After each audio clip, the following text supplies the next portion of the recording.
Como lidar com o TDAH? Não é um foco desse episódio. A única pergunta relacionada a isso, né, feita, inclusive, a resposta que eu tenho, tá, é procurar atendimento neurológico ou psiquiátrico, né, e atendimento com psicólogo. Então, você conseguindo fazer esses pontos, você tenta trabalhar a rotina com o psicólogo e tenta trabalhar, acertar o medicamento na questão neurológica. Lembrando que o medicamento ele tem grande resultado no TDAH. Então é algo que é mais fácil de tratar do que as outras coisas. Por exemplo, o medicamento tem 78% de eficiência no TDAH, enquanto na depressão o medicamento tem apenas 40%. Então é algo mais fácil de ser trabalhado.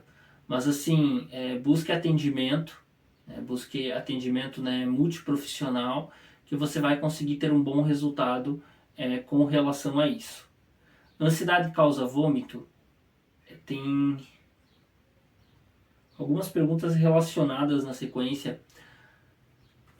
Depende, tá? Depende. Pode causar, naturalmente, a ansiedade tem algumas respostas físicas e pode causar vômito, pode interferir de alguma maneira no organismo, de forma mais fisiológica. Mas a ansiedade assim, primeiro você tem que entender esse vômito. Por exemplo, se é uma pessoa ansiosa que quer manter o corpo bonito e sempre depois de comer força o vômito, naturalmente a pessoa vai começar a vomitar por conta, tá, gente? Por conta. E isso pode ser causado pela ansiedade, tá? Esse fator aí. E a ansiedade mesmo, ela pode causar vômito, né, como outros sintomas relacionados. E assim, como que trabalha isso? Primeiro você vai tentar descobrir a causa do vômito. Ah, vou fazer exame, eu vou ver se tem algo errado com o meu corpo. Se não tiver nada errado com o teu corpo, aí pode ser que seja ansiedade. Agora, se você encontrar um problema no teu corpo, aí você trabalha esse problema. Se continuar, pode ser que seja aí realmente ansiedade. Mas a questão é que alguns pontos, como são perguntados aqui, é, pode ser ansiedade, mas você deve ter um aval médico dizendo que não é outra coisa. Tá? Isso é muito importante. A ansiedade pode interferir na rotina da pessoa. Na verdade, a ansiedade interfere totalmente na rotina da pessoa. Até das pessoas que têm ansiedade regulada, essa regulação própria da ansiedade vai interferir, porque vai fazer a pessoa ter uma rotina melhor. E quando eu digo interferir, pode ser tanto pro bom como pro ruim. Tá? Então, ela vai interferir, a ansiedade vai interferir de todas as formas na vida do ser humano. E isso já foi, não é só o ser humano que tem outros animais, até outros tipos de animais, não só mamíferos, que também têm ansiedade. E a ansiedade ela interfere totalmente na rotina das pessoas, mesmo que seja regulada. Aí ela vai interferir para fazer uma atividade física, para dormir bem e para outros fatores. Crianças sofrem de ansiedade também? Não todas, mas infelizmente sim. Muitas crianças têm ansiedade.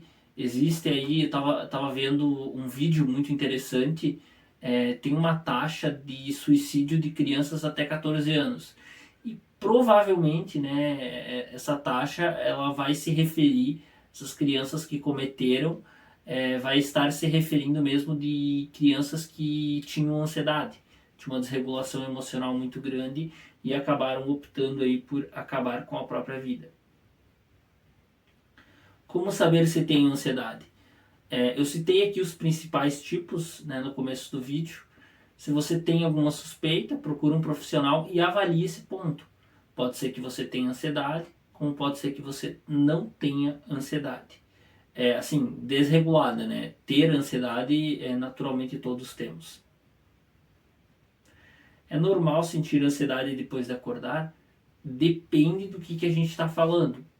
Se a gente está falando de uma ansiedade, tipo uma energia e tudo, é normal. Agora, se a gente está falando de algo excessivo, de uma crise, como quase algo que está atrapalhando, é um pouco complicado. E levando em conta também que essas perguntas foram a maioria feitas por crianças e adolescentes, assim, é algo que o horário de dormir das crianças e dos adolescentes é um horário de dormir do corpo mais tarde, tipo 10, 11 da noite. Só que para estar na escola de manhã, para acordar às 7 e fechar uma quantia de sono boa, a criança começa a dormir mais cedo, né, antes do horário, e acorda mais cedo. Então talvez possa ter uma ansiedade aí em relação também com o horário de sono, né, que existe um horário de sono mais e um horário de sono menos adequado para o corpo humano. E isso aparece bem nos adolescentes. Qual o motivo do nervosismo repentino? Então, você deve tentar descobrir qual o motivo dele em você. Pode ser que para mim ter nervosismo repentino signifique uma coisa e para você significa outra. Por exemplo, começa a notar quando você fica nervoso, começa a notar dia da semana, horário, tudo, e começa a notar os padrões, é depois do que, é antes do que, quando que acontece, começa a perceber isso. Talvez é alguma coisa que está gerando desconforto, mas que você não consegue lidar. Agora vem aquelas perguntas que eu falei em relação ao vômito, né? São perguntas similares. Tenho muita dor no peito. Eu acho que é ansiedade o que eu tenho. Então, pode ser que seja ansiedade. Eu até torço para que seja ansiedade e não seja alguma coisa pior. Mas, como eu falei na questão do vômito, você deve procurar um médico e eliminar todos os outros fatores.